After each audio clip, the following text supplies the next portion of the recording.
बिहार के एक छोटे से गांव में हमारे सब्सक्राइबर रजनीश का एक पुश्तैनी मकान है। उस घर में रजनीश अपनी जॉइंट फैमिली के साथ में रहा करते थे। रजनीश के पिताजी उस गांव के अंदर गवर्नमेंट स्कूल में एक टीचर थे। अब एक रात रजनीश के पिताजी अपना काम वाम खत्म करके घर पे लेट पहुंच रहे थे। इस बीच जहाँ पे भी इनका स्कूल का खाना बनता था उसकी चाबी उस स्टाफ ने रजनीश के पिताजी को दे दी थी। अब देर रात रजनीश के पिताजी अपना खाना वाना खाकर चुपचाप अपने बेड पे लेट रहे थे और तभी रात के 11 बजे इनकी फोन की घंटी बजती है। अब यह फोन इनके ही एक स्कूल के टीचर का था जो स्कूल के एकदम पास में रहा करते थे। यह कॉल रजनीश और रजनीश के पूरे परिवार की किस्मत बदलने वाला था। स्टोरीज बाय प्रकाश में कभी कभी ऐसी स्टोरीज आती है जिसको सुनाने के लिए भाई जिगरे की जरूरत होती है। मुझे पता है मैं कैसे सुना रहा हूँ भाई आपको यह स्टोरी। आज की आप बीती उन्हीं में से एक है। फिलहाल इस खौफनाक वीडियो को शुरू करते हैं। गांव में जो रजनीश का पुश्तैनी मकान है उनके दादाजी ने आज से काफी टाइम पहले 500 रुपए के अंदर खरीदा था। इस पूरे मकान के अंदर रजनीश की दादी, उसके मम्मी पापा, चाचा और उसकी 3 बड़ी बहनें और एक रजनीश रहा करते थे। अभी तो रजनीश की उम्र 18 साल लगभग हो चुकी है, लेकिन ये जो कहानी सुना रहे हैं ये आज से काफ़ी टाइम पहले की है, लगभग 2012 तक की। रजनीश बताते हैं कि काफ़ी टाइम पहले उनको छोटे जो डॉग्स के बच्चे होते हैं ना उनसे काफ़ी ज़्यादा लगाव था। तो वो कभी ना कभी अपने पिताजी को कह देता था कि मुझे ना एक कुत्ते का छोटा सा बच्चा ला के दे दो ताकि मैं उसके साथ में खेल सकूं। रजनीश थोड़ा जिद्दी किस्म का भी होता है। अब यहाँ से सिलसिला शुरू होता है जिद का। रजनीश थोड़ी बहुत जिद करके अपने पिताजी से एक छोटा कुत्ते का बच्चा मंगवा लेता है, उसको अपने घर पे रखने के लिए और उसके साथ में खेलने के लिए। रजनीश का पप्पी जैसे ही घर पर आता है ये उसके साथ में बहुत ज्यादा खुश हो जाता है। लगभग 1 या 1.5 महीने बाद इनके घर पर कुछ ऐसा होता है कि रजनीश अगले दिन जैसे ही खड़ा होता है तो वो देखता है कि जो उसका पप्पी है उसके गेट के बाहर मरा पड़ा है। उसका जो मुंह है वो खुला है और उसके मुंह के अंदर से झाग निकला होता है। रजनीश और रजनीश के परिवार वाले यह सब कुछ देख के काफी ज्यादा उदास हो जाते हैं क्योंकि इनका जो लगाव है वो उस कुत्ते के छोटे बच्चे के साथ काफी ज्यादा हो जाता है। रजनीश यह सब कुछ देख के काफी ज्यादा रोने लग जाता है और अपने पिताजी को बोलता है मुझे अब दूसरा पपी ला कर दो। रजनीश के पिताजी इसके कहने पे एक इसको छोटा पपी और ला देते हैं, पर आज से 3 महीने बाद ये जो नया वाला पपी है वो भी मर जाता है, ठीक उसी प्रकार से जैसा पहला पपी मरा था। इस पपी के मरने के बाद जब इनके घर पर तीसरा पालतू जानवर और आता है तो वो भी लगभग 2 या 3 महीने बाद मर जाता है। अब इसके पिताजी बोलते हैं अब हम कोई भी पालतू जानवर नहीं लाने वाले क्योंकि ये घर शायद पालतू जानवरों के लिए सूटेबल नहीं है, तो अब से इस घर में कोई भी पालतू जानवर नहीं आएगा। यह सब कुछ सुनकर रजनीश काफी जोरों से रोने लग जाता है। रजनीश के पिताजी रजनीश को रोता हुआ देखते हैं और उसको बोलते हैं कि भी अब ऐसा करते हैं कि हम कुत्ते का बच्चा नहीं लाएंगे और मैं तेरे को एक छोटा तोते का बच्चा ला देता हूँ, तुम उसके साथ में खेल लेना। रजनीश यह सुनकर काफ़ी ज़्यादा खुश हो जाता है। नेक्स्ट डे इसके पापा तोते का बच्चा ला देते हैं, लेकिन 3 दिनों के अंदर अंदर वो तोते का बच्चा भी मर जाता है। ऐसा मानो कि उसकी किसी ने गर्दन मोड़ के मार दिया हो, लेकिन वो पिंजरे के अंदर होता है। अब रजनीश के पिताजी और इसकी फैमिली वाले काफ़ी ज़्यादा परेशान हो जाते हैं क्योंकि इनके घर पे जो भी पालतू जानवर पंछी वगैरह आता है वो मर जाता है। इस तोते के मरने के लगभग 1 महीने तक रजनीश कोई भी जिद नहीं करता, लेकिन 1 महीने बाद वो अपने पिताजी से कहता है कि आप मुझे 2 कबूतर ला के दे दो, मैं इस घर पर नहीं रखूंगा, मैं घर की छत पर उनका घर बना दूंगा। रजनीश के पिताजी उसके कहने पर वो 2 कबूतर ला देते हैं और रजनीश क्या करता है उसको घर पर नहीं रखता, उसके लिए घर की छत पर ही एक छोटा सा घर बना देता है। रजनीश बताते हैं कि मैंने कबूतरों का घर तो बना दिया था, लगभग 1 महीने बाद वो कबूतर उस घर में नहीं रहते थे और जो घर के पास में एक पोल था उसकी जो तार थी उस पे जाके बैठ जाते थे। रजनीश बोलता है कि मैं उनको कितना भी बुलाता था लेकिन वो मेरे पास बिल्कुल नहीं आते थे। वो उनको बुलाने के लिए कुछ दाने भी डालता था लेकिन वो कबूतर उसके घर पर नहीं आते थे। रजनीश यहाँ पे एक और चीज़ बताते हैं कि जो वो कबूतर है वो उनके घर के ऊपर से भी नहीं जाते थे, वो सिर्फ वहाँ पे उस पोल की तार पर रात को आते थे और सुबह होते ही वहाँ से गायब हो जाते थे। रजनीश यह सारी कहानी अपने घर वालों को बताता है। अब जो इसके घर वाले हैं ना वो भी यह सोचकर चौंक जाते हैं कि भी ऐसा कैसे हो सकता है कि कुछ टाइम पहले तो वो जो कबूतर थे वो ऊपर घर बनाया हुआ था वहाँ पर आते थे, दाना डालते थे तो दाना भी खाते थे, लेकिन अब वो उस घर के आसपास भी नहीं आते और कुछ दिनों बाद में उन कबूतरों ने उस खंबे पे भी बैठना बंद कर दिया था। रजनीश अब डेली डेली अपनी छत के ऊपर जाता है और उस पोल की तरफ देखता है। अब इसको कभी भी वो कबूतर वहाँ पे नहीं दिखाई देते थे। अब ये ना थोड़ा उदास हो जाता है और रोने लग जाता है। फिर से ये अपने पापा से जिद करने लग जाता है, लेकिन इस बार इसके पापा इसको कुछ भी नहीं दिलाते और किसी भी पालतू जानवर को लाने के लिए मना कर देते हैं। रजनीश बताते कि उस समय उस गांव के अंदर कोई भी स्ट्रीट लाइट नहीं थी, केवल जो चांद की रोशनी आती है वही पड़ती थी। उसी से लोग अगर रात को कहीं जाना हो तो चले जाते थे। लेकिन इस बीच वो ये चीज़ भी बताते थे कि लगभग रात को 7 या 8 बजे सभी लोग खाना वाना खाकर सो भी जाते थे। रजनीश बताते हैं कि जो इनकी दादी जी हैं उनको रात को नींद की बीमारी थी। वो अगर सो भी जाएं तो अपने आप खड़े हो जाते थे और घूमने लग जाते थे, और अगर इनको नींद भी नहीं आ रही होती तो ये क्या करते थे, अपना घर के अंदर ही टहलने लग जाते थे। और दूसरा कारण ये था कि बिहार के अंदर उस टाइम पे काफ़ी ज़्यादा चोरियां होती थी, जिस कारण से उसकी दादी सोचती थी कि रात को 1-2 बार उठ के देख लिया जाए। दादी के बारे में थोड़ा और बताता हूँ कि जो दादी जी है ना, उनको पेड़ पौधे लगाने का काफ़ी ज़्यादा शौक था। उन्होंने अपने घर की 4 दीवारी के अंदर काफ़ी सारे पेड़ पौधे लगा रखे थे। रजनीश बताते हैं कि जो उनका गांव था उसके अंदर लाइट की बहुत बड़ी दिक्कत थी। कभी कभी उनके गांव के अंदर पूरी रात को लाइट नहीं आती थी। इस बीच वो ये बताते हैं कि जब उनके गाँव में लाइट नहीं होती थी तो वो अपने पापा मम्मी से जिद करता था कि अपने घर की छत के ऊपर सोने चलते हैं। यहाँ पर एक चीज़ नोटिस करना, रजनीश की जो मम्मी है उनको अस्थमे की प्रॉब्लम होती है। तो इस बीच रजनीश के पिताजी उसकी मम्मी को कभी भी ऊपर नहीं सोने देते, लेकिन यहाँ पर रजनीश की जो दादी जी हैं वो काफ़ी ज़्यादा एक्टिव है, वो ऊपर सोने के लिए हाँ कर देते हैं। इस बीच एक दिन क्या होता है, गांव के अंदर लाइट कट जाती है। रजनीश की दादी, रजनीश और उसके जो पिताजी है वो छत पर सोने के लिए चले जाते हैं। रजनीश की दादी वो एक खाट पे सो जाती है और रजनीश के पिताजी छत के ऊपर चादर वगैरह डाल के सो जाते हैं। अगले दिन जैसी रजनीश की दादी खड़ी होती है और वो सबको घर वालों को बताती है कि कल रात मैंने छत से इस घर के अंदर एक लड़का और एक लड़की देखी थी। गाइज यह बताते हुए ना मेरे रोंगटे खड़े हो गए। गाइज इतनी खतरनाक चीज़ है अब जो आगे आने वाली है।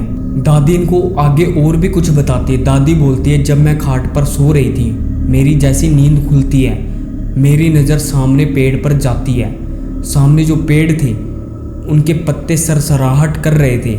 मैं जैसी उनकी तरफ देख रही थी तो मैं देखती हूँ कि उसके ऊपर, पेड़ के ऊपर एक लड़का और एक लड़की पेड़ से नीचे उतर रहे हैं। और वो जैसे ही उतरते हैं, दादी बताती है कि वो इंसान नहीं लग रहे थे, वो कुछ और ही लग रहे थे। ये सारी बातें इनकी दादी जी ने अपने परिवार वालों को बता दी थी। रजनीश के पिताजी ठहरे एक गवर्नमेंट टीचर, तो वो इन बातों को नहीं मानते और इन सभी बातों को इग्नोर कर देते हैं। लेकिन जो रजनीश था उसको ऐसे लगता है कि जो दादी ने बोला है वो एकदम सही है, क्योंकि रजनीश को यह सारी बातें समझ आती है।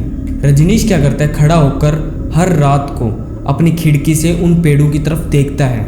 रजनीश बताते हैं कि उस पेड़ के पास में मुझे रात को कोई भी नहीं दिखाई देता, उल्लू और पंछियों के अलावा। रजनीश के पिताजी यह सब कुछ सुनकर काफ़ी ज़्यादा तंग आ जाते हैं और वो डिसाइड करते हैं कि घर के अंदर एक रूम और बनाया जाएगा। रूम बनाने के लिए जो भी मटेरियल चाहिए था उसके पिताजी वो सब मटेरियल मंगा लेते हैं। जिस दिन इनके घर बनने का सामान आता है उसी दिन की रात एक पेड़ के ऊपर बिल्ली होती है जो काफ़ी ज़्यादा रो रही होती है। बिल्ली के रोने की आवाज़ सुनकर दादी जी को महसूस होता है कि शायद अपने घर के अंदर कोई नेगेटिव एनर्जी का वास है। लेकिन जो इसके पिताजी होते हैं वो एक टीचर होते हैं, तो इन सभी बातों को इग्नोर मारते हैं। रजनीश के पिताजी सोचते हैं कि ये थोड़ी देर बाद में बिल्ली चुप हो जाएगी, लेकिन लगभग 1 घंटे से वो रो रही होती है।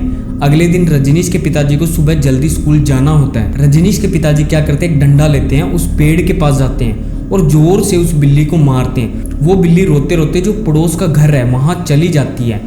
पड़ोस के घर की छत पर जाकर वो और जोर जोर से रोने लग जाती है। अगले दिन रजनीश के पिताजी सुबह जल्दी उठकर स्कूल चले जाते हैं और जो इनका डेली का रूटीन होता है वो स्टार्ट हो जाता है। लेकिन इस बीच रजनीश बताते हैं कि अगले दिन जब इसके पिताजी स्कूल चले जाते हैं उसके बाद रजनीश की दादी, रजनीश की मम्मी वो अपने घर पर जो भी पेड़ होते हैं उसके नीचे बैठ जाते हैं, क्योंकि उस दिन वहाँ पे ठंडी हवा चल रही होती है। वो बताते हैं कि थोड़ी देर बाद में मौसम अचानक से खराब हो जाता है, काफी ज्यादा आंधी वगैरह चलने लग जाती है। रजनीश इस बीच बताते कि उन्होंने घर की छत के ऊपर एक पौधा रखा हुआ था जो कैक्टस का था, तो घर पर कोई भी नेगेटिव एनर्जी नहीं आती।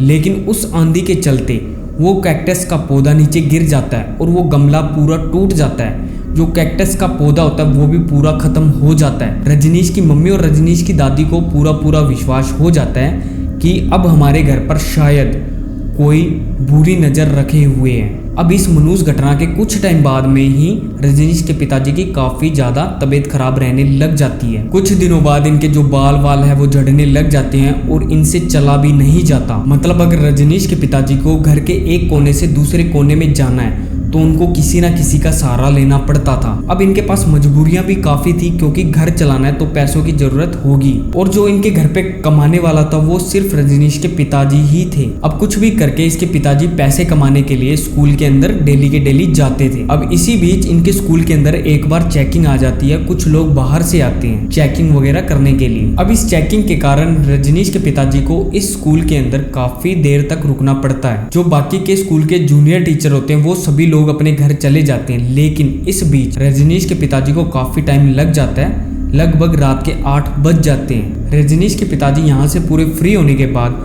अपने घर की तरफ चलने लग जाते हैं। रजनीश यह बताते हैं कि जो घर का और स्कूल का रास्ता उस बीच आता है खेत। इस बीच रजनीश के पिताजी उस खेत वाले रास्ते पे पहुंच जाते हैं। उस टाइम जो स्ट्रीट लाइट होती है वो तो बिल्कुल होती नहीं, तो रजनीश के पिताजी के पास एक टॉर्च होती है और ऊपर मून लाइट होती है।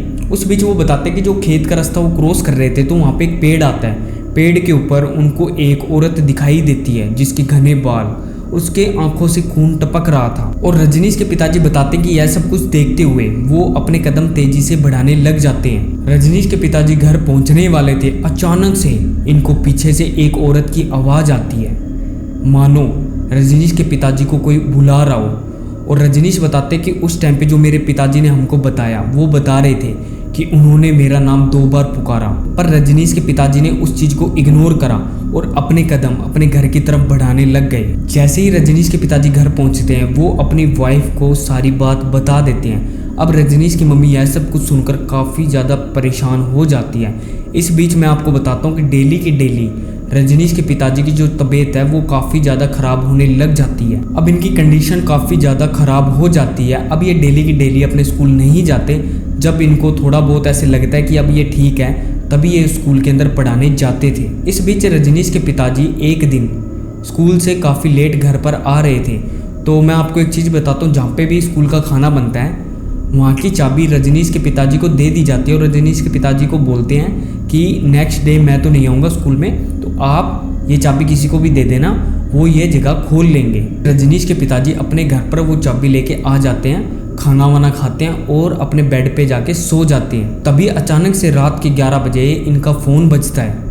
वो फ़ोन होता है इनके स्कूल का एक टीचर का, जिनका घर होता है स्कूल के एकदम पास में। फ़ोन पे वो बताते हैं कि स्कूल का जो किचन है उस किचन के अंदर उनका एक कुत्ता है शेरू, वो बंद हो गया है और वो जो डॉगी है वो काफ़ी तेज तेज भौंक रहा है। तो आप एक बार जाकर उस कुत्ते को बाहर निकाल दें, कहीं ऐसा ना हो वो अंदर मर जाए। इस बीच होता क्या है कि दोपहर में जब भी ये खाना बनाते होते हैं उस समय किचन के अंदर वो छोटा कुत्ता आ जाता है और किसी की नज़र उस कुत्ते पे नहीं जाती और वो वहाँ पे सो जाता है। रजनीश के पिताजी काफ़ी ज़्यादा जानवरों से प्यार करते हैं, तो वो क्या करते हैं, अपनी चाबी उठाते हैं और वो स्कूल के लिए निकल पड़ते हैं। रजनीश बताते हैं कि रास्ते के अंदर स्कूल का जो रास्ता होता है उसके अंदर एक छोटा सा तालाब होता है। रजनीश के पिताजी टॉर्च लेकर उस तालाब के पास पहुंचते हैं तो उनको वहाँ पे एक मछली दिखाई देती है जो तड़प रही होती है।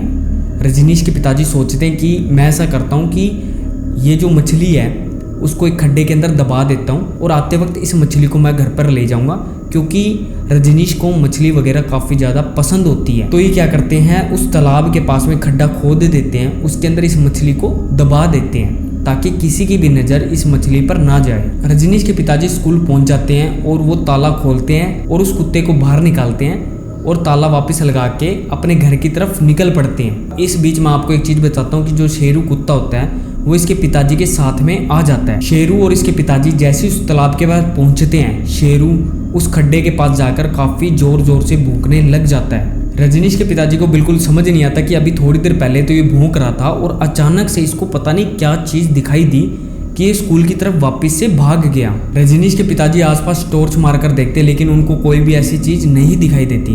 अब रजनीश उस खड्डे की तरफ पहुंच जाते हैं जहां पर उन्होंने वो मछली दफनाई थी। और भाई उन्होंने जो देखा वो ऐसा देखा कि वहां पर मछली नहीं थी, वहां पे सिर्फ मछली का कंकाल था। ऐसे लग रहा था कि उस मछली को किसी ने वहां पे बैठ के तसल्ली से खाया था और मछली खाने के बाद उसका कांटा वहीं छोड़ दिया।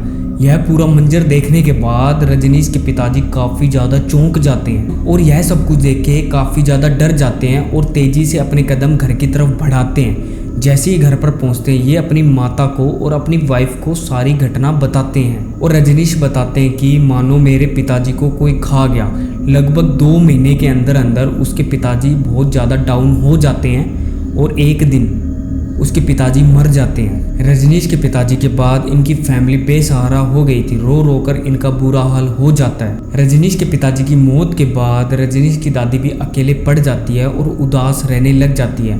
वो अपना सारा का सारा समय उन पेड़ पौधों के बीच में बिताने लग जाती है। दादी बहुत ज़्यादा फिट थी। इसी दौरान वो एक दोपहर उस पेड़ के ऊपर चढ़ जाती है। वो पेड़ पर इसलिए चढ़ती है क्योंकि पेड़ पर लगे होते फल और वो फल तोड़ती, और जैसे ही वो फल तोड़ती होती है अचानक से उसकी दादी का पैर फिसलता है और वो नीचे गिर जाते हैं, जिसके कारण उसकी दादी की सर पर काफ़ी गहरी चोटें आ जाती है। इसकी दादी को डॉक्टर के पास ले जाया जाता है। डॉक्टर बताता है कि इनके जो खोपड़ी के अंदर वो खून जमा हो गया, इसकी मैं प्रॉपर दवाई स्टार्ट करता हूँ। वो दवाई अपनी दादी को आप दो और थोड़े दिनों बाद में अपना जो इसका इलाज है वो स्टार्ट कर देंगे। पर होता इनके साथ में कुछ ऐसे है कि लगभग चोट लगने के 4 महीने बाद उनकी दादी जी की भी डेथ हो जाती है।